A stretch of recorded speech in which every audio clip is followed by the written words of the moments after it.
თავი მე-13. იეზიდები ამიერკავკასიაში. იეზიდთა თემის ისტორია საბჭოთა კავშირში რუსეთის იმპერატორის მიერ ამიერკავკასიის დაპყრობიდან იწყება. 1801 წელს საქართველოს უკანასკნელმა მეფემ თავისი ქვეყანა რუსეთს შეუერთა, ხოლო 1828 წელს ერევნის, ერევანი 1936 წელს ეწოდა, პროვინცია ამ უკანასკნელს სპარსეთმა დაუთმო. ზოგი მცირე ოლქი რუსეთმა 1829 წელს ოსმალეთის იმპერიის ხარჯზე შეიმატა. როდესაც 1828-29 წლების ომის შემდეგ რუსული ჯარი ანატოლიიდან გამოვიდა, მათ იეზიდ მოკავშირეს ჰასან აღას, ჰასანლის ტომის წინამძღოლს ნებართვა მიეცა მისი ტომი და საქონელი ძველი საცხოვრებელი ადგილებიდან არარატის მთის სამხრეთ ფერდობზე, ერევნის პროვინციაში გადაეყვანა. ზაფხულში საქონელს არარატის ჩრდილოეთ კალთაზე აძოვებდნენ, ზამთარში მდინარე არაქსის მარჯვენა სანაპიროზე. სურმალუს მახლობლად ცხოვრობდნენ. რუსეთის ფინანსთა სამინისტროს მიერ 1840 წელს გამოქვეყნებულ მოხსენებაში ასეთი 67 იეზიდური ოჯახიან ახსენები. რიცხობრივად 324 სული. გრაფი პასკევიჩი, რუსული არმიის მთავარსარდალი სპარსეთისა და ოსმალეთის იმპერიის წინააღმდეგ ომებში 1831 წელს პოლონეთის მეფის ნაცვლად დაინიშნა. დათან წაიყვანა პირადი დაცვა, რომელიც ამიერკავკასიის სოფლებიდან შერჩეული ცხენოსანი მთიელებისაგან შედგებოდა. ერთ-ერთი ასეთი ცხენოსანი, სურმალუელი იეზიდი, იმდროინდელ ცნობებშია მოხსენიებული, როგორც მხედრობაში განსაკუთრებულად დახელოვნებული პირი, რომელსაც 1835 წლის სექტემბერში კალიშში ჩატარებულ რუსულ-პრუსიულ მანევრებში გამოუჩენია თავი. მეფე ნიკოლოზისა და მისი სიმამრის, მეფე ფრიდრიხ ვილჰელმ მესამის თანდასწრებით. მოგვიანებით მხედარი ბერლინში მიიწვიეს როგორც პრუსიის არმიის სტუმარი და სწორედ ის ყოფილა პირველი იეზიდი, რომელიც დასავლეთ ევროპაში ჩავიდა. მე-19 საუკუნის 30-იან წლებში, როდესაც რეშიდ ფაშა ანატოლიაში ქურთებს იმორჩილებდა, ზოგმა იეზიდმა საზღვრის გადალახვა მოახერხა. ამავე გზით უშველა თავს სომეხმა არქიმანდრიტმა ღაზარ ტერ-ღევონდიანმა, რომელიც ამაოდ ცდილობდა რადვანში მირზა აღას შვილებისათვის განათლება მიეცა. ერევანში ჩასულს ერთ-ერთ საოლქო სკოლაში დაუწყია მასწავლებლობა. ერევნის იმ სკოლის დირექტორი ხაჩატურ აბოვიანი იყო, თანამედროვე სომხური ლიტერატურის ფუძემდებელი. აბოვიანი 1805 წელს იყო დაბადებული, როდესაც პროვინცია ჯერ კიდევ სპარსეთს ეკუთვნოდა. 1829 წელს იგი დიაკვნად მსახურობდა ეჩმიაძინის მონასტერში. იმავე წლის სექტემბერში აბოვიანი პირად თანხლებად დაუნიშნეს გერმანელ მკვლევარ ფრიდრიხ პაროტს, რომელიც არარატის მთაზე რუსული ფულით დაფინანსებულ პირველ ექსპედიციაში მონაწილეობდა. ალპინისტებმა მწვერვალს მესამე მცდელობისას მიაღწიეს. აბოვიანს ყინულში ხვრელი ამოუჭრია და ხის ჯვარი აღუმართავს ისე, რომ ჩრდილოეთიდან გაშლილი მხრით გამოჩენილიყო. მალე პაროტი აბოვიანს დორპატის, ახლა ტარტუს, ბალტიურ უნივერსიტეტში გზავნის სასწავლებლად. ამიერკავკასიაში დაბრუნების შემდეგ 1843 წელს აბოვიანი ერევნის სკოლის მმართველად დაინიშნა. იმავე წლის ზაფხულში აბოვიანს ორი გერმანელი მოგზაური ეწვია. ბავარიელ მორიც ვაგნერს მაისში სევანის ტბა მოენახულებინა. აბოვიანმა მასთან ერთად მოიარა ერევნის პროვინცია. ამის შემდეგ კი ერთმანეთთან რეგულარული მიმოწერა ჰქონდათ. აგვისტოში აბოვიანმა რამდენიმე დღე ათვალიერებინა პროვინცია პრუსიელ აგრონომს, ბარონ ავგუსტ ფონ ჰაქსტჰაუზენს. ერთ-ერთი გასვლისას ჰასანლის დომის ბანაკს წვევიან. იქ შეხვედრიან ჰასანლის ახალ მთავარს, თემურ აღას, ჰასან აღას ვაჟს და საინტერესო საუბარი ჰქონიათ გრაფ პასკევიჩის ცხენოსან მცველთან. სტუმრებისათვის უთქვამთ, რომ ამიერკავკასიაში მეორე იეზიდური თემიც იყო, მაგრამ მოგზაურებს ისინი ვეღარ უნახულებიათ. 1855 წელს რუსული არმიის ერთ-ერთ ანგარიშში ნახსენებია 340 სულიანი იეზიდური დასახლება და მისი წინამძღოლი ხალილ აღა. მათი სახლობის ადგილად სარდარაბადის რაიონი, მდინარე არაქსის მარცხენა სანაპიროა დასახელებული. 1844 წელს კავკასიის მეფის ნაცვლად თავად მიხეილ ვორონცოვი დაინიშნა. ერთ-ერთი პირველი, რაც ვორონცოვმა ამ თანამდებობაზე მოიმოქმედა, ქურთი და თურქი წინამძღოლების ტფილისში მოწვევა იყო. 1936 წლიდან ქალაქს თბილისი ეწოდება. ამათ შორის იყო თემურ აღა, რომლის ცეცხლოვანი წითელი ჩალმა მკაფიოდ გამოირჩეოდა სომეხი პრელატების შავი ქუდებისა და თურქი მოლების ჩალმების სითეთრის ფონზე. როდესაც წინამძღოლი ტომს მეფის ნაცვლის ლამაზი საჩუქრით დაუბრუნდა, ხაჩატურ აბოვიანი, ახლა უკვე იეზიდების სანდო მეგობარი, ტომის დღესასწაულზე დაპატიჟეს. აბოვიანის ლიტერატურული ნაშრომები ძირითადად სომეხი ხალხის ხვედრს უტრიალებდა.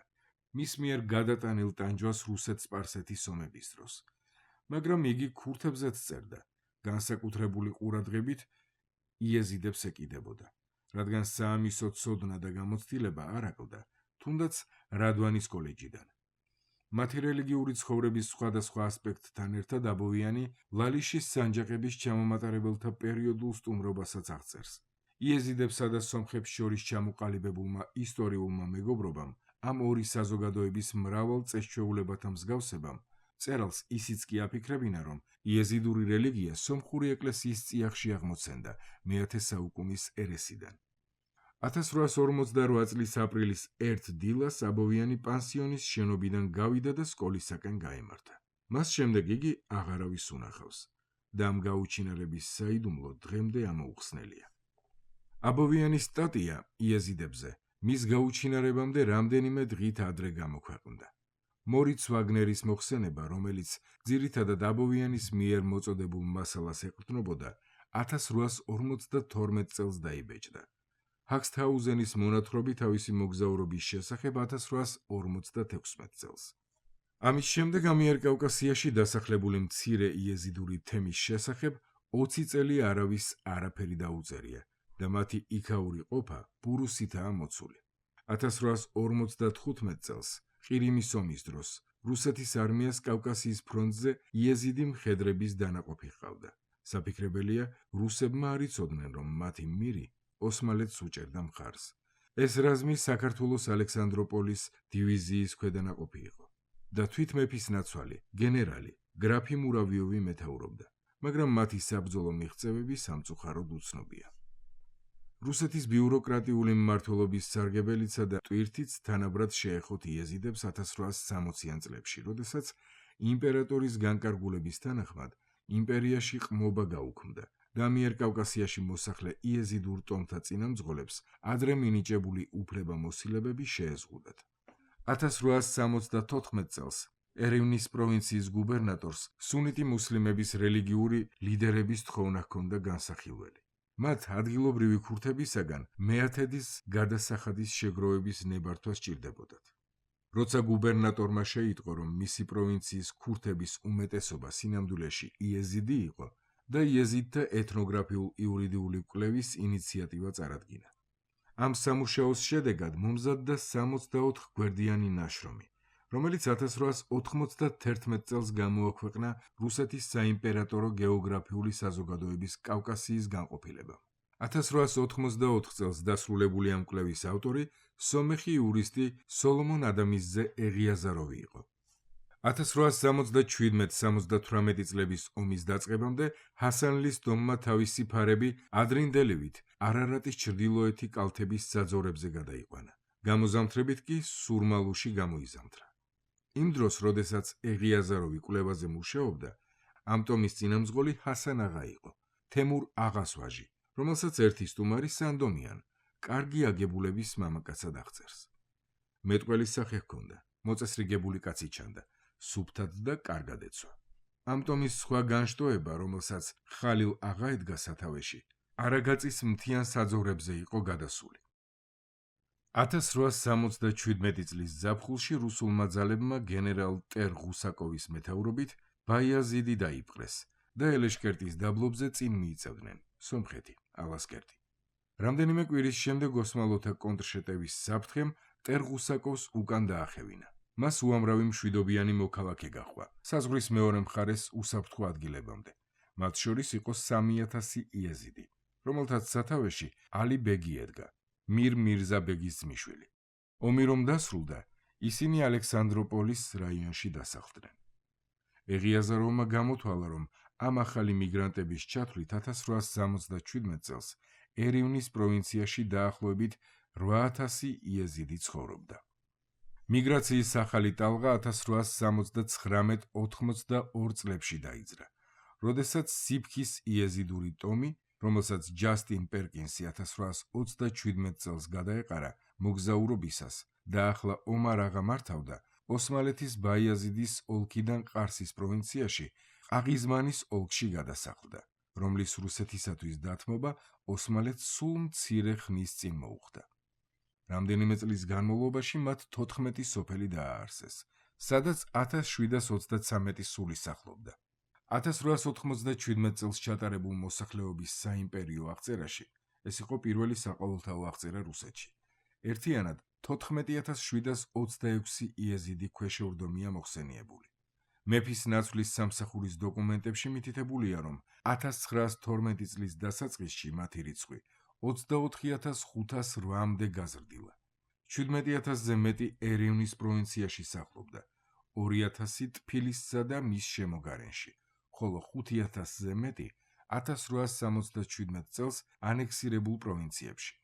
4 წლის შემდეგ ამიერკავკასიის იეზიდური მოსახლეობა დოკუმენტების თანახმად 40882 აღწევს. მატება მეტწილად ანექსირებულ პროვინციებში შეინიშნებოდა. თუმცა იეზიდთა ოდენობა ტფილისშიც 4697 სულამდე გაზრდილა. ამიერკავკასიაში რამდენიმე წელიწადს შვედი პროტესტანტი მისიონერები მუშაობდნენ, ძირითადად სომხებს შორის. დაახლოებით საუკუნეების გასაყარზე მათ შენიშნეს, რომ ტფილისში ის იეზიდები გამოჩნდნენ, ქალაქ გარეთ რომ ცხოვრობდნენ სახელდახელოდ აშენებულ სახლებში და ყოველდღიურ სამუშაოს ეძებდნენ. შვედი მისიონერები განსაკუთრებულად დაინტერესდნენ მათი კეთილდღეობით და საგანგებო შეხვედრები მოაწყვეს სომეხ თანაშემწეებთან, რომლებიც მისიაში თარჯიმნებად მუშაობდნენ. იეზიდების ქრისტიანობაზე მოქცევის არც ერთი მცდელობა არ ყოფილა, მაგრამ 1913 წელს ერთ პირს მაინც მიუღია ქრისტიანობა.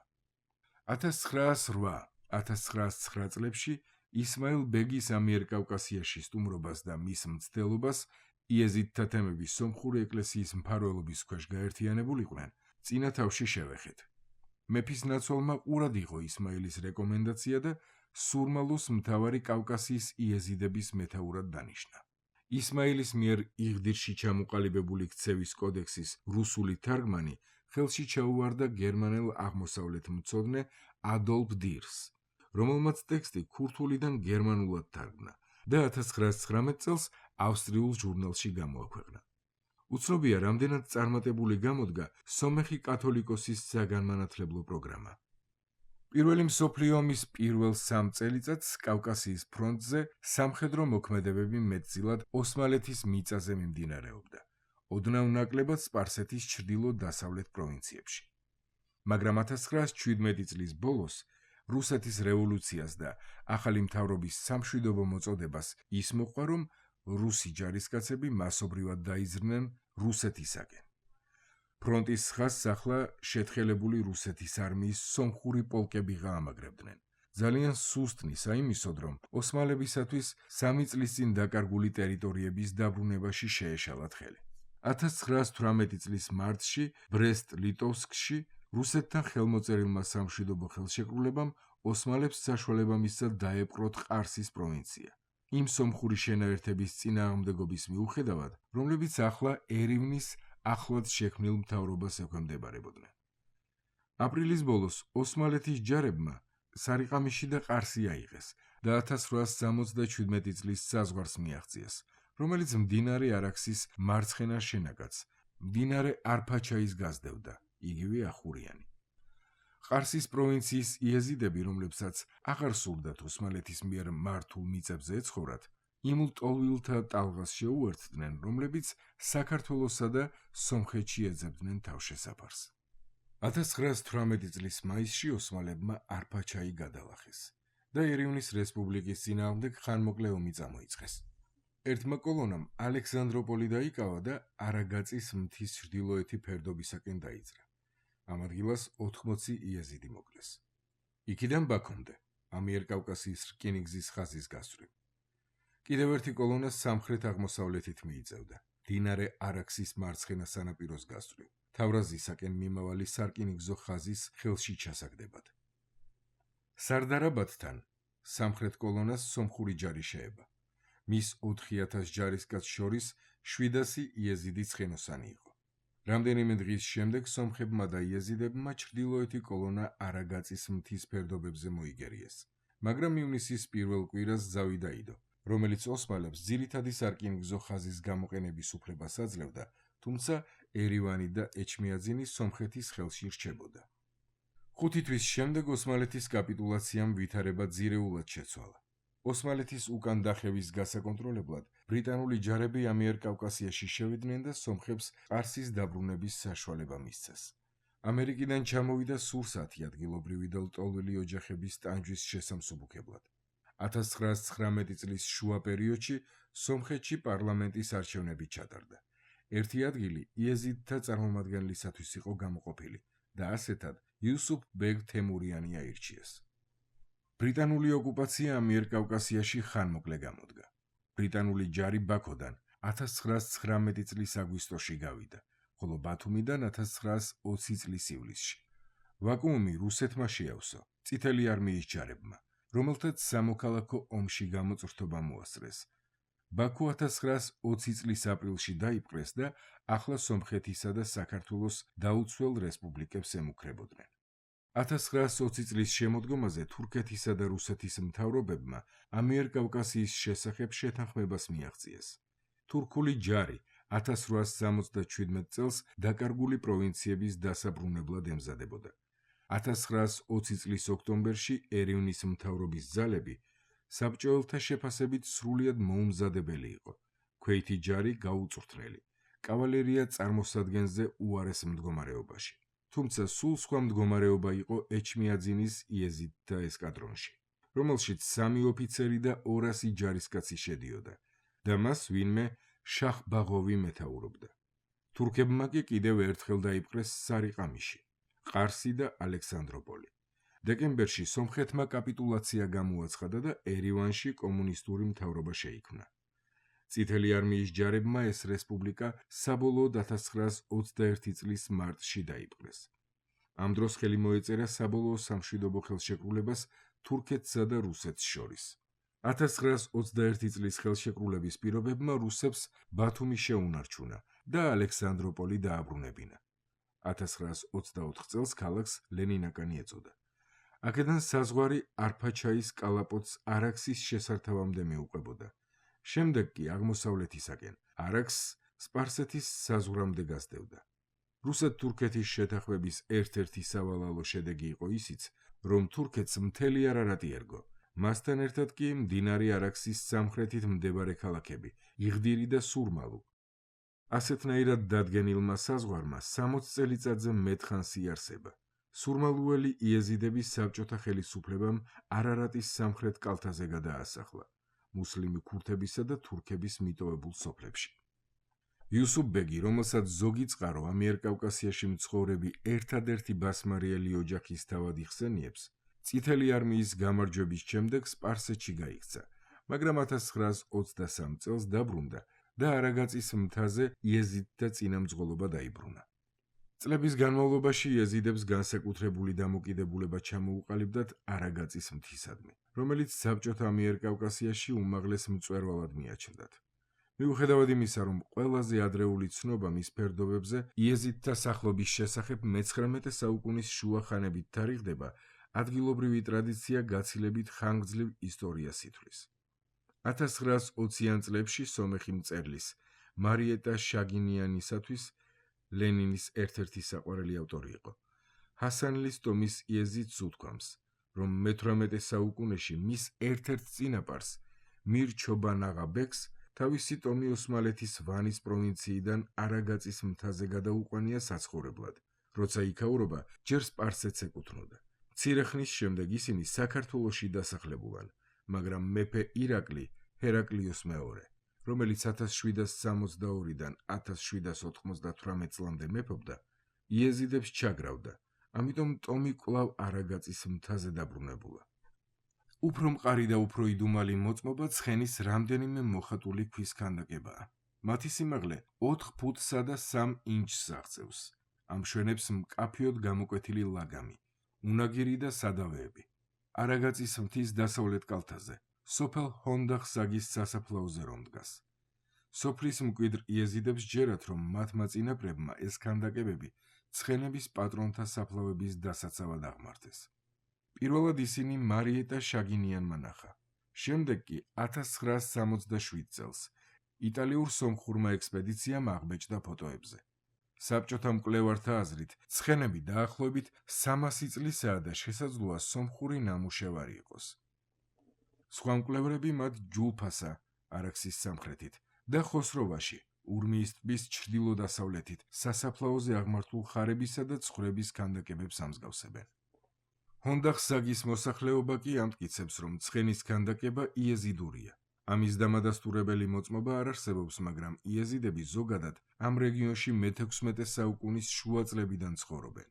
როდესაც სპარსეთის შაჰმა დუმბელის ტომს ხოის მიმდებარე მიწებზე დაუდგინა უფლება, ურმიის ტბის ჩრდილოეთით.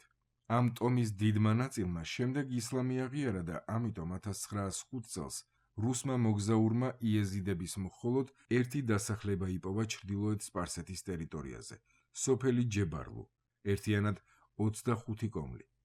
იეზიდთა მოდესღაც შეძლებული განშტოების ხსოვნა დღესაც ცოცხალია და თავს იჩენს ხოლმე ლალისში გამართულ ცერემონიებშიც, სადაც კვლავ მიაგებენ პატივს თავრიზის სანჯაყს, რომელიც რახანია უქმად ცდება, რადგან იეზიდებს აღარ ეკუთვნის.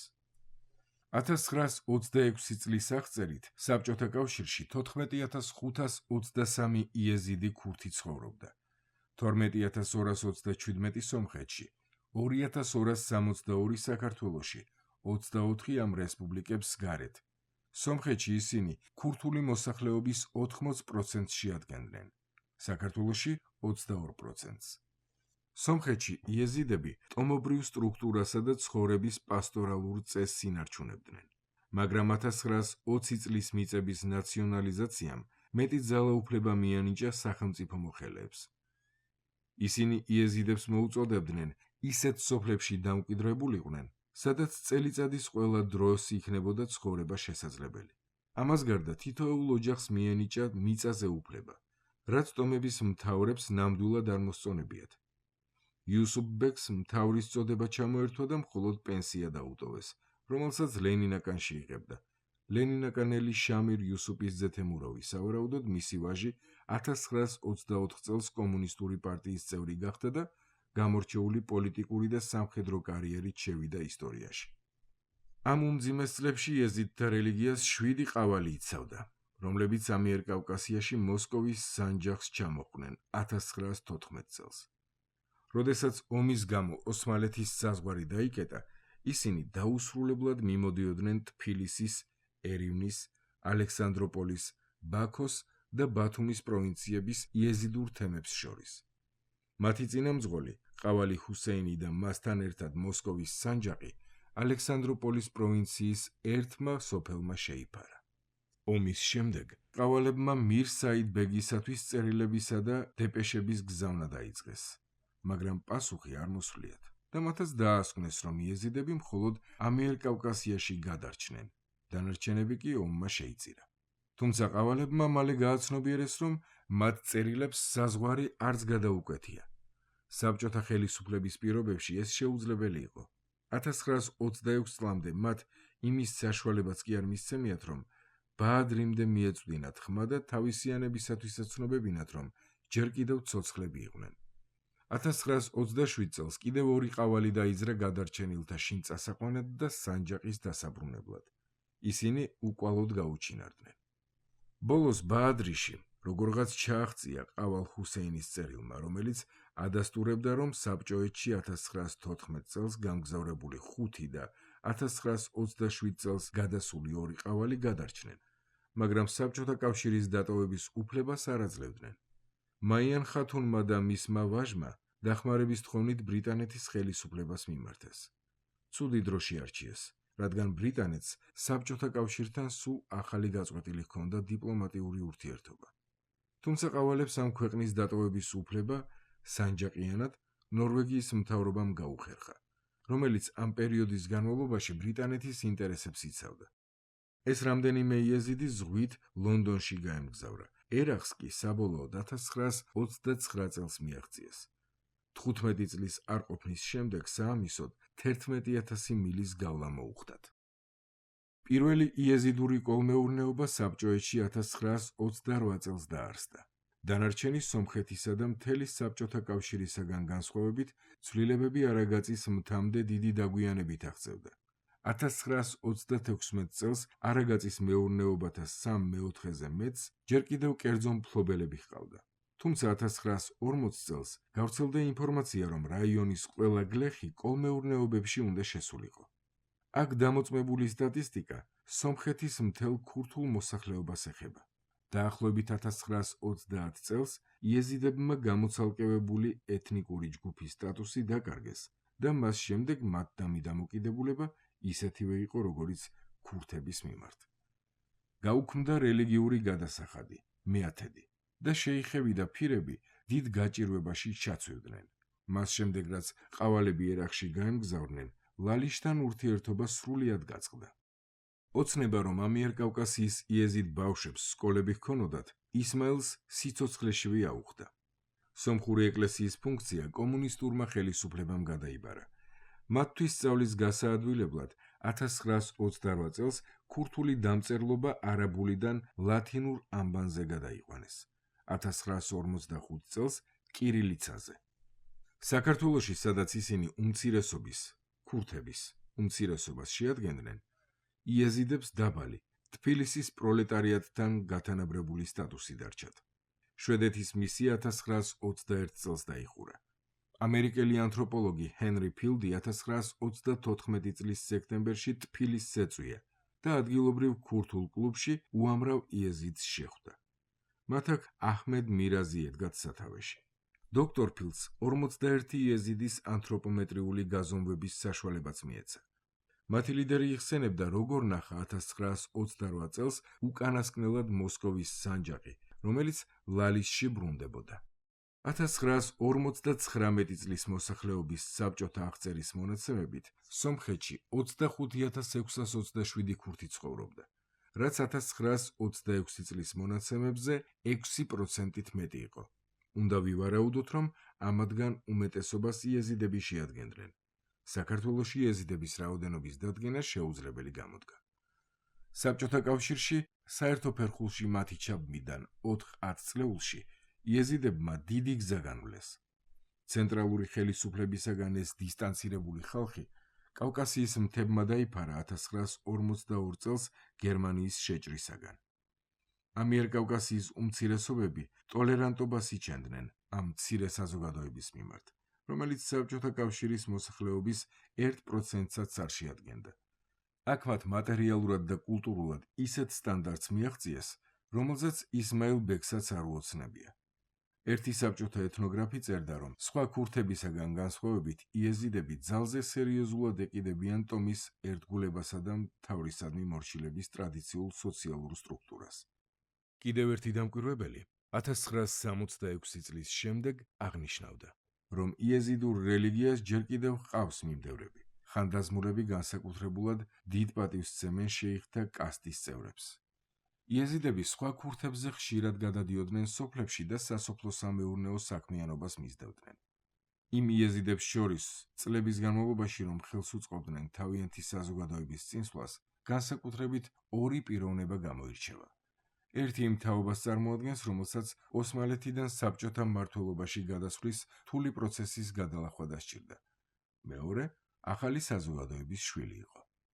არაბ შამილოვი 1897 წელს დაიბადა ყარსის მახლობლად, რომელიც იმ წლებში რუსეთის ტერიტორია იყო.